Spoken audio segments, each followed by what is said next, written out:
Halo saudara warganet dan kaum milenial serta generasi Z dimanapun Anda saat ini. Saya Ismail Asnawi kembali menemui Anda untuk berbagi tentang cara membuat berita secara cepat dan profesional. Pada edisi yang lalu saya menjanjikan bahasan tentang komposisi suara. Namun hal itu saya pending dulu berhubung karena ingin saya tuntaskan segala sesuatu menyangkut persoalan gambar. Oleh karena itu, kali ini kita akan membahas tentang bahasa sudut pandang.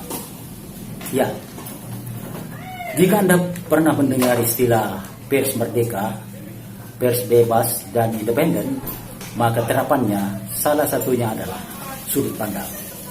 Setiap wartawan mempunyai sudut pandang pada sebuah peristiwa. Oleh karena itu, jika terdapat 10 wartawan meliput peristiwa, maka terdapat 10 sudut pandang. Jika Anda bekerja secara audiovisual, maka sudut pandang ini akan dibagi menjadi 2 bagian. Yaitu yang pertama adalah sudut pandang menyangkut dengan camera angle kamera.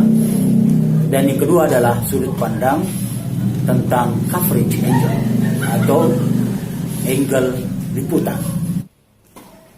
Baiklah, akan saya jelaskan dulu tentang sudut pandang menyangkut blocking kamera atau angle kamera.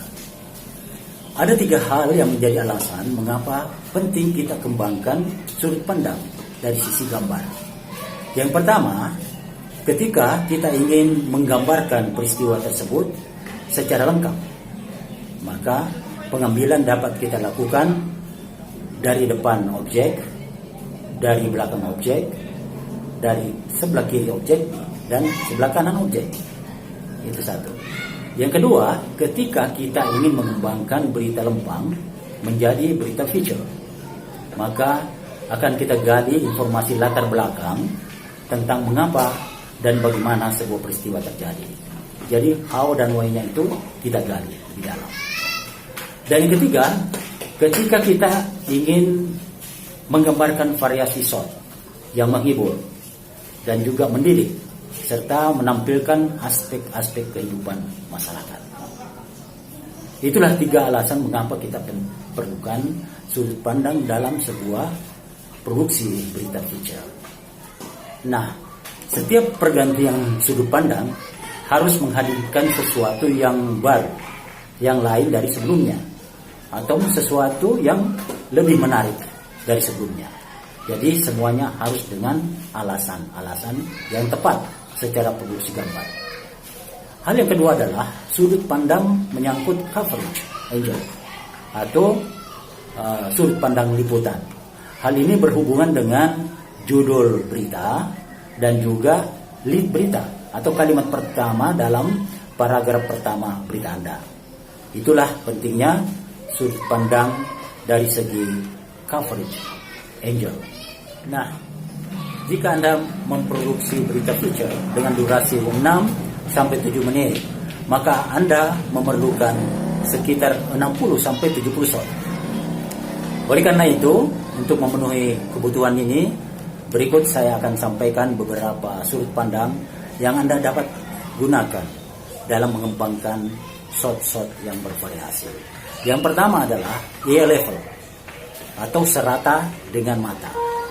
Jadi lensa kamera sama ratanya dengan mata objek. Kalau orangnya duduk atau berdiri, maka kameranya harus menyesuaikan. Pengambilan ini normal saja, tidak ada efek khusus. Kemudian yang kedua adalah low angle.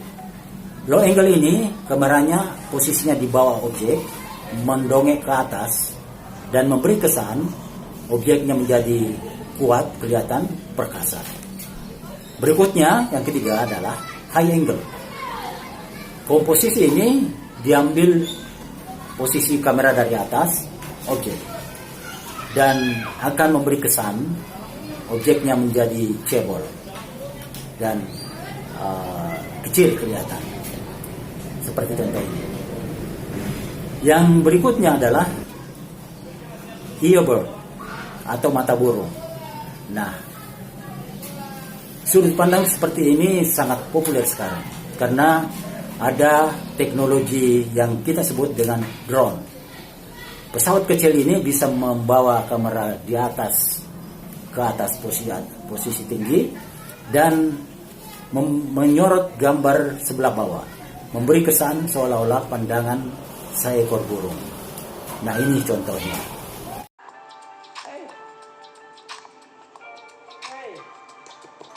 Kemudian sudut pandang frontal. Sudut pandang ini kamera di depan posisinya objek.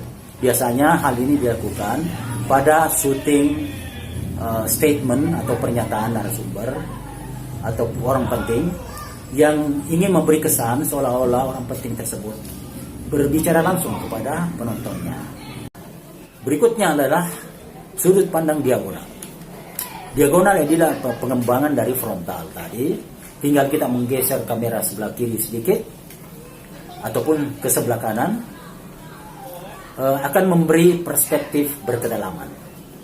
Nah, itulah 6 jenis sudut pandang yang Anda dapat manfaatkan, dan setiap sudut pandang Anda dapat membuat beberapa shot dengan aneka komposisi yang ada, sehingga kebutuhan Anda terhadap aneka komposisi dapat terpenuhi dalam pembuatan berita feature.